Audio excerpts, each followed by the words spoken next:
So hi guys, welcome back to another Redmi Note 3 video, and in today's video we are going to run something which is not Android. Yup, amazing developer has ported Jolla phone's Sailfish OS on this Redmi Note 3, and he also confirmed that we will be seeing a Ubuntu Touch on this phone, which is just amazing. Talented developer. You will need a USB OTG or a micro SD card in order to flash it, cause you have to delete your whole internal storage in order to install this.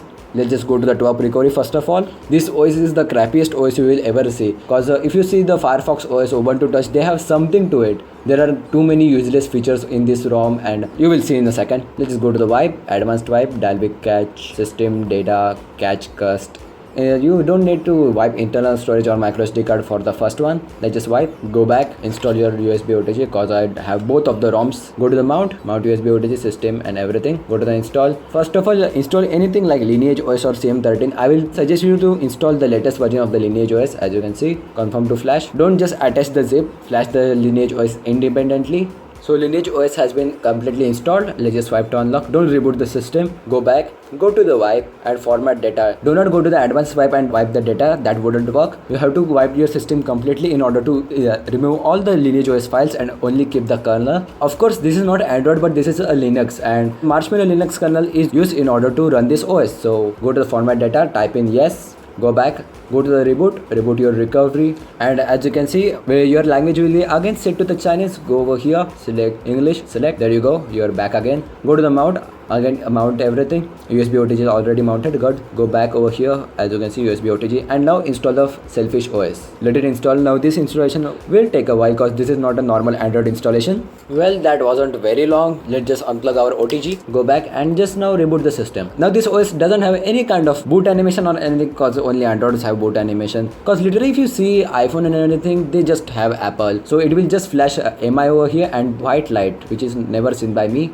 That's pretty weird, but it's booting right now. As you can see, it was a very fast boot, only 15 seconds, which was very cool. Showing some weird things. Okay, just tap it and you will get your normal setup. English US. Next, and this OS also doesn't use any kind of buttons instead of this volume and power button, so your navigation bar is literally of no use over here. Wi-Fi is a must in order to complete the setup, as VoLTE is not working. Actually, the display driver on this thing is very weird, so display quality actually changes. It's much sharper. It's not Android, so it looks very different. You can't actually make out this through the camera.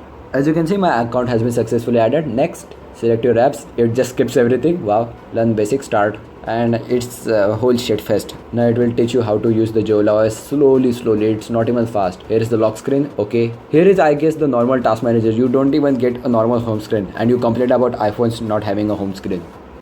Yeah.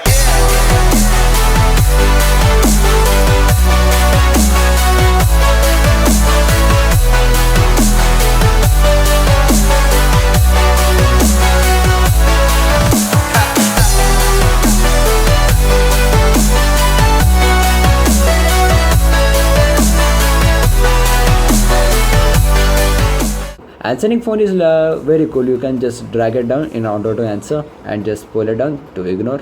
Quite nice. Close the tutorial finally. And this is the lock screen. Let's just unlock the phone by swiping from the left, I guess. Okay, so you get the little app bar. No, it's not there. Okay, so camera app just appeared weirdly. It was not present before. I want to back. Okay, back is at the extreme left. On the right you get your widget panel. On the left you also have the widget panel. Bit weird. Also, this is not your normal notification bar. There are very weird things over here. As you can see, salamander, sailing, freedom. I guess these are the wallpapers, and this is your power menu. So if I select freedom, it's the same thing. Party, nothing happens. It's just like that. So we have the poor maps, which is weird. Components, books, terminal command. This is a Linux, of course. Weather, calculator, clock. Let us see clock. Nothing is saved. Wow, this UI is so interactive. There is literally nothing. Documents, media, calendar, tutorial. No, not again. Okay, top apps, new apps. Okay, there are some things even crappier than the Tizen OS. Okay, there are some bit of the apps, but nothing seems to be downloadable. Okay, let's just go to the App Store again. It reloads. Okay, this is a YouTube client, not even YouTube. It doesn't even have any kind of official apps like the WhatsApp, Facebook. There are just the ripoff. As you can see, this is a YT player, just a ripoff of the YouTube. How can I download it? There is no download button over here. There are comments. Guys, this app is dead. Get over it. This is just a fail. Let's go to the settings. Quite nice. It's very smooth and feels very weird, because this is not Android, of course.